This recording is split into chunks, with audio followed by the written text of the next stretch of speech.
What is up, humans of the cardboard? Welcome back to Just Nuts, guys. Today we've got a brand new set reveal. I mean, not a, well, whatever, okay? We only knew like 5 cards from Brothers of Legend, and like randomly out of nowhere, like 5 Yu-Gi tubers just got like a box to open on their own. So we literally know the entire set list for this set now, which leads me to this video. We're going to be going through everything revealed here. The set is actually not as big as I expected to be. It's only 95 cards. I thought it might have been a little bigger, but I'm not mad about it because the quality is better than like just having a lot of meh and blah. So yeah, let's get into this thing. Let's get cracking. So a lot of what we thought was going to be in here, which was a lot of Animation Chronicle 2021 stuff from the OCG.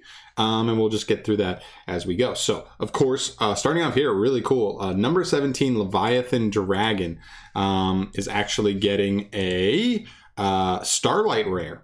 Very cool. I mean, that's like a classic, one of the first like big Exceed monsters that came out. So that's a really cool one there. Then, of course, we have the new Karibo support cards. There's actually a good amount of stuff here. It's like 5 Karibo monsters.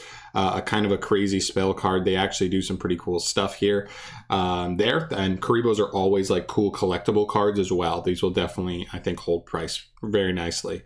I'm no expert on that stuff, but yeah. Yowie's a really interesting card. This is like that weird reptile card that if it's summoned and no other cards, so if it's just summoned by itself, you can activate this effect where your opponent skips their next draw phase. But you can only special summon once per turn. The turn you do it, and you can only do it once per duel, but it locks your opponent out of drawing, so fun card. Next up, Penguin Sword. This is like the equip spell. It doesn't do anything too much, but like inflict damage, you can like bounce a card. It's fun. 2 technically Destiny Hero support cards, but I think they're more casual than competitive. One of them like searches Plasma, I think, but I'm not even sure you play Plasma in the best variants of heroes right now. So that's interesting, but still always hero support is cool. Dragonroid, this is like the Roid support card. I actually think this card's really solid for them. They need like 5 more cards. Hopefully in the near future, they'll just get like a huge wave of support. That would be awesome. Rebirth Judgment. I think this is the trap that can like once per turn like change all monsters in the graveyards to a certain type. That's kind of cool. It could be a card that like could mess with certain archetypes, or if a very specific archetype comes out, it could take advantage of some cool stuff there. Next up, you have Ice Barrier and Ice Knight. This is a cool trap and a cool water monster. There's actually a good amount of water support in here, which is awesome. Summon Storm. This is a spell that I think just pulls like a wind monster out of the hand. Wing Requital. This is the card that I've seen some people that are looking at like pure Lyrilusk about. But you have to control at least 2 wing beasts. Pay 600, draw 2 cards. I think it just takes too much setup. Ideally, I want to draw 2 to potentially fix bricked hands, whereas if you had a bricked hand, you probably weren't getting 2 wing beasts on the field anyway. So it's a cool card, though. Something to keep in mind. Some weird, like, Noble Knight cards. These are, I believe, like, Sherry LeBlanc cards as well, not just the Fleur cards. So they don't really work with Noble Knight cards like as much as you think they would, but they're still kind of cool. Some of the cards here are like semi-generic and like interesting. There's a new like super poly target centaur. I mean, it takes like a beast and a warrior or something like that. Pretty cool. Ecole the Zone and Soul Binding Gate. I don't even remember what these do. Oh, okay. This is like a weird like annoying field spell that like messes with your opponent. So, I don't know. It's a weird one. It's like 2... Oh, okay, yeah, it's the 2... this one deals with like Z1 cards. I don't even remember exactly what they do. Feel free to look into them, but they're not... They're like random one-off like anime cards. Piri Rice Map. This is a big one. This one actually could and probably will come up at some point huge down the line. So this card can search any monster with 0 attack. You have your life points though, and you can't use that monster's effect until a monster with the same name as the monster you added is normal summoned. So that just means even if you just had a monster with 0 attack, but it's your normal summon, like cool, normal summon it, activate effect. So I think about like, obviously it's very specific, but like Weather Painters. Snow, I believe, has 0 attacks. You could literally, and it's the best starter in the whole deck. So you literally, this just becomes 3 more copies of Snow. That's pretty good for a deck that has a limited number of starters.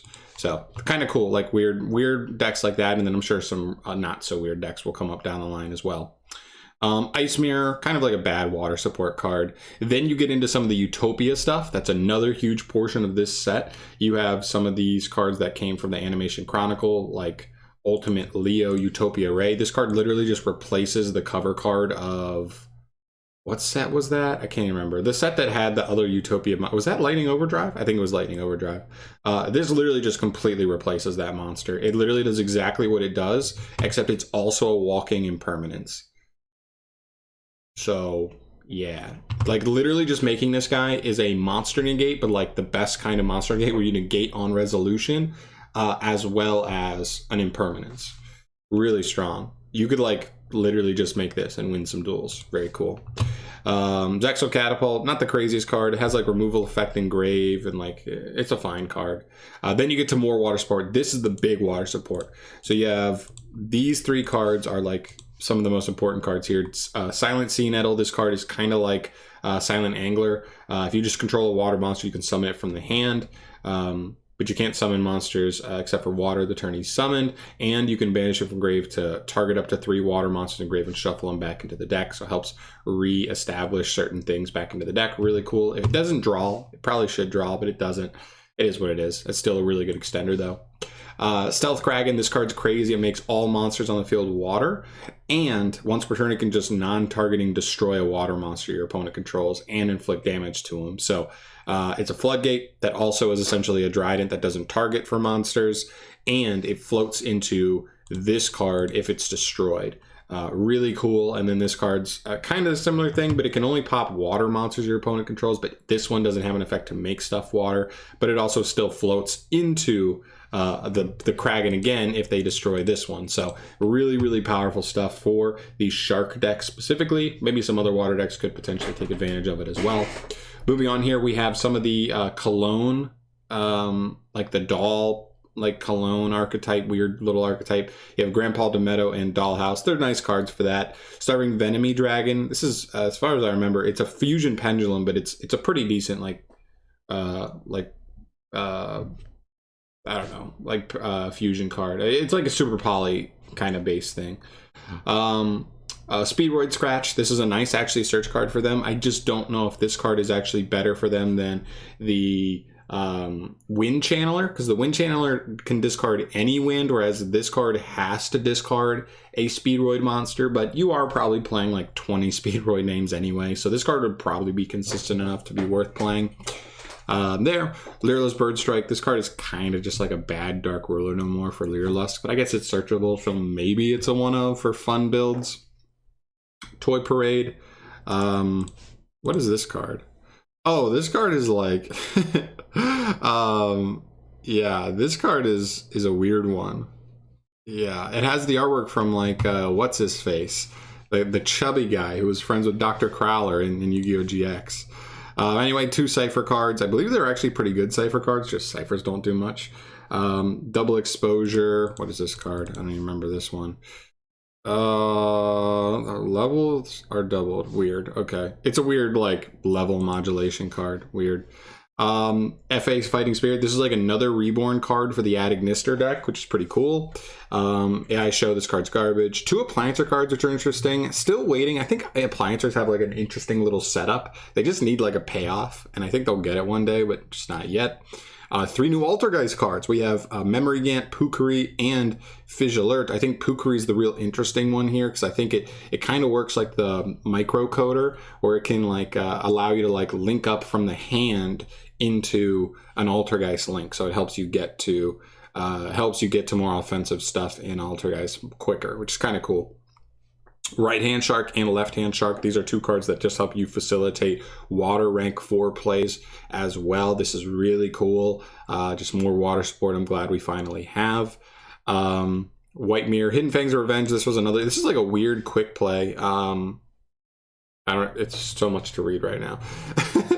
But it's an interesting like quick play card. And then this card's crazy for fish decks. This card's go crazy. I think this will be like a staple in shark decks, because this card says target 1 level 4 or lower fish monster in grave, special summon it, then you can add 1 monster from your deck to your hand with the same name as that special summoned monster.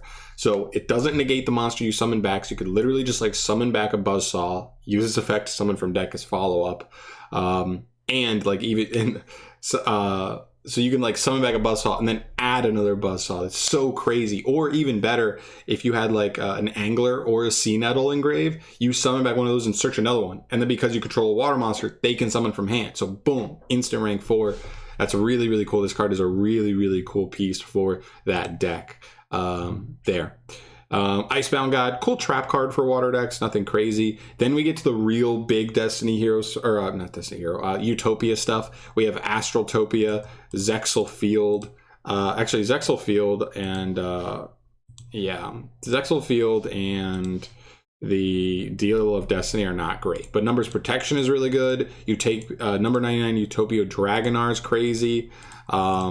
The new rank up and Astral Crew, like real quick. This guy's like an extender and a searcher for like everything Utopia. Very good card for them. Makes a lot of stuff searchable that wasn't before. This card is a counter trap that just negates anything as long as you control a number Exceed monster. That's so good, and the guy just showed you searches it and it can reset itself to the field. Super needed because the deck is like heavy on monster negation, but you kind of can lose to just like Dark Ruler no more, Evenly, Lightning Storm. This card helps you not lose to that stuff. This card is insane. It's a quick effect to summon like number monsters from the extra. So you can summon one on your turn and then one on your opponent's turn. And just have like a spell negate and I think a monster negate based off of what I think you can summon off of this card. So very, very cool. Definitely do some research on him, see what you can summon with him. And the new rank up card summons him. This card summons any of your ZS or ZW monsters straight out of the deck. That's really good because some of those get you additional searches when they're used as Exceed material. Really cool card. We get a new Utopia art. It's this one here. This looks so sick. I kind of want to pick this up, but it's like an alternate art for Utopia. It's really cool. The new rank up, this lets you just make that rank 9 guy I showed you before. And then Astral Karibo, also a really, really good extender for the deck as well. So a lot of really cool stuff for Utopia. That is a legitimate rogue deck now, I believe. Anyway, moving on, we have a new Karibo artwork. It's an alternate artwork. Let me see if they have it on here. I think it's... No, it's none of these, I don't think. Whatever. We also have Curry Born. I think that's a new one. Oh, it is a reprint. And then Performer Pal Curry Boble. We're all in the reprint section now. Cool. Detonate. That's a cool reprint. Magician Souls. That is so crazy. We were waiting for Magician Souls. I wonder if they're going to do Legendary Duelist Season 3 and Magician Souls will still be in there. That would be awesome because this will drop the price for sure, make it somewhat more affordable for people, but I don't know by how much just yet. Following that immediately with some more awesome reprints. Red Eyes Fusion gets an ultra rare. That's awesome. Evil Hero Dusted Gold and Malicious Bane get secret rare reprints here as well. That is also insane. Those are really expensive hero cards that are finally going to be a little more affordable here. Thought Ruler Archfiend, an older card, not a great card, but I don't think it's a card that has a ton of printing, so that's cool. Shooting Star Dragon, cool Synchro reprint. Starlight Road, we just saw this get a reprint, I think, but whatever. Number 89, Diablosis, the Mind Hacker. This card was a prize card, I believe, and not printed anywhere else, so very cool. This card's actually going to be obtainable. It is a secret rare, so it'll still probably have a decent price point, but still. Moving on, Godarla gets an upgrade to ultra rare. That'll be really nice for people who want the rarity bump for their kaiju, and that's like the best kaiju right now because of Wind Barrier statue. Interrupted Kaiju Slumber also gets a reprint. That's nice as well. Capture Mission, a little less nice, but still cool. Eidos and Adia, get ultra rare printings here. That's pretty cool for them. You know, everybody loves Monarchs. Everybody hopes Monarchs. There's like a decent little fan base for Monarchs out there, so that's pretty cool.